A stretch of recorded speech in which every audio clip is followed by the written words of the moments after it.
troubling may be the corporate capture of one of the most important committees in the House of Representatives, the House Oversight and Governmental Reform Committee, currently chaired by former criminal and now Republican Congressman Issa, who also just happens to be the richest man in Congress and made much of his money outsourcing the manufacture of his car alarms to Asia.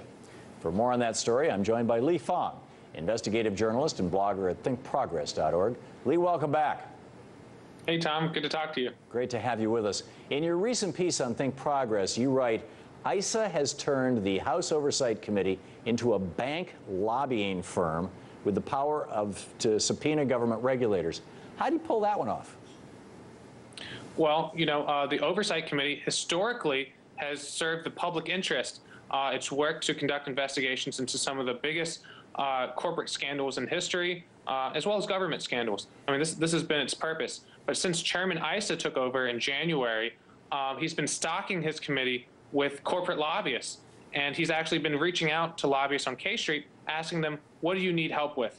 And if you look at what he's been investigating in the past 8 months, he's been pushing the same lobbyist agenda. So essentially, lobbyists now, instead of just begging politicians or bribing politicians to do their bidding, they now have a man on the inside, basically with the power to fight off government regulators on coal or oil companies, and in this case, big banks. You said he reached out to lobbyists. Specifically? Explicitly? Yeah, he did it in a pretty clever way. He said, you know what, I want to figure out the best way to find the worst regulations that we need to investigate. So I'm going to open my office up and ask the job creators to send me recommendations. That's, you know, a good press strategy, but in reality, some of the biggest lobbyists in the country then had an opening to go in and actually have formal meetings with him to help develop his agenda. That's mind-boggling.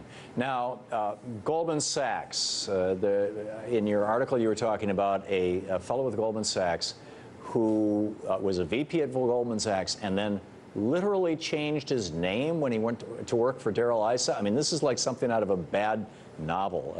Tell us the story about this. Well, since I published the story this morning, there's been a few revelations. Basically, this person had gone from government agencies like the SEC to Goldman Sachs, and then in 2008 changed his name from Peter Simone to Peter Holler. Then he went to a lobbying firm, and now he works for Issa. And the crux of our story is that Peter Holler, or Peter Simone, whatever you want to call him, started working for Issa specifically on issues that affect his old employer, Goldman Sachs. He started drafting letters for Issa, basically challenging bank regulators to back off the new mandates from Dodd-Frank, that there are these big new rules, particularly on derivatives, that Goldman Sachs does not want to comply with. And now Issa is helping him with the help of a former Goldman VP, Peter Holler, to fight these bank regulators. Now, the name change is interesting because Holler sent a statement to Talking Points Memo today saying that he chose to change his name in 2008 to honor his grandfather who died in 1944, and his dying wish was for his grandchildren to take his name. Now, I'm not going to dispute any of Peter's reasoning, but it's not exactly clear why he chose to change his name after leaving Goldman Sachs and waiting some 70 years after his grandfather's death. Yeah, one would think. How unusual is this that somebody works for, you know, Goldman Sachs, Dow Chemical, whatever, fill in the blank, some large transnational corporation or a bank, and then ends up on the staff of a congressional committee or a congressman who has oversight over that particular industry or business, or in one of the regulatory agencies, as we were, you know, I set this thing up with the SEC and the big banks. How unusual is that? It's not unusual at all. And to give you a figure that was just released, I think today, the super committee, the big bipartisan committee that's going to recommend these massive cuts, the Gang of 12, approximately 100 former staffers to members on the super committee are now working for corporate lobbyists. That's a pretty large number, and you can show even more explosive examples all over government. For example, even for Issa, we actually did a story pretty similar to the one today, last month, where another bank lobbyist is actually helping to write policy and investigations for Issa. His name is Peter Warren, and he actually got a bonus to leave his bank lobbying firm to go work for Issa. And now Issa is drafting investigations that would benefit Peter Warren's old lobbying firm. And his lobbying firm, nothing to do with Goldman Sachs, but his lobbying firm related to student loans. He represents private lenders. And of course, Issa has been the biggest detractor against the new regulatory body on student loans, the Consumer Financial Protection Bureau. So this is almost, I would say, this is like, some critics have called it a racket. We need the RICO laws on this. I mean, this is incredible. Let's move on to what the Chamber of Commerce is up to on the internet. I've noticed for years on my own message boards over at ThomHartmann.com that people have been going into my message boards, particularly around the time of elections, and posting right-wing propaganda. I even had one guy admit it. This was during the 2008 election cycle, after the election, that he'd been paid to post by conservative agencies, organizations to do it. But it appears that the Chamber of Commerce may be up to something much more nefarious, using fake internet identities.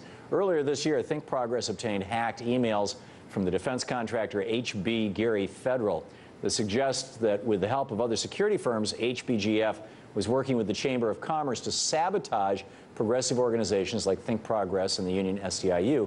It appears their strategy was to use fake online personas, complete with fake Twitter, Facebook, and LinkedIn accounts, to infiltrate and gather private data, intimidate people who work for organizations critical of the Chamber of Commerce. For example, meet Holly Weber, born in 1984, attended Reynolds High School, worked for Lockheed Martin, served time in the Air Force, and is completely made up. Holly Weber is not real. She's one of the fake online personas created by HB Gary Federal. And it looks like the guy who created so-called Holly Weber, an executive at HB Gary Federal, Aaron Barr, apparently drew his inspiration from Maxim magazine. And this model, whose name is actually Holly Weber, and was actually born in 1984. So what's going on here? Lee Fong, what have you guys over at the Center for American Progress found out about this? This is pretty wild. As you accurately described, there is this massive hacking plot that was exposed by Anonymous, a corporate hacking plot to go after progressives. Part of it was not just stealing information from computers using a computer virus or malware.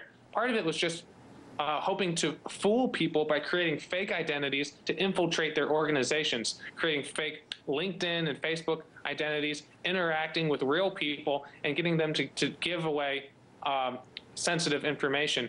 And they actually used a very powerful software tool, one of them called Palantir, which allows a single person at a defense contractor to manipulate hundreds, thousands, maybe even tens of thousands of fake identities at the same time. So you could have an entire community of hundreds of people online interacting with each other, discussing different topics together, but none of them real.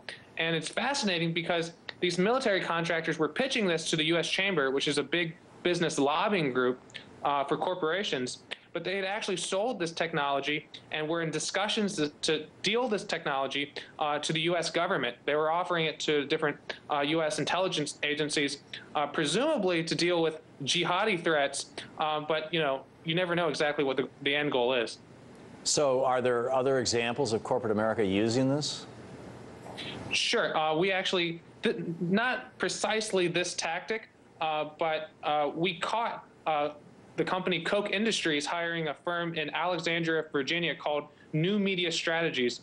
And what New Media Strategies would do was have their staffers create numerous comment section identities and handles on Wikipedia to basically set the frame of the debate, write comments to news stories, scrub stories they didn't like off Wikipedia, that sort of thing. That's absolutely extraordinary, and we've been seeing this for so long here, and I've been yelling about it for some time. It's great to see you guys at the Center for American Progress and others finally nailing it down. Lee, thanks so much for joining us tonight. Hey Tom, thanks for covering this issue. It's very hard to find people that are really paying attention, so I appreciate it. I think it's one of the most important things going on. Lee, thanks again. It's time to slam.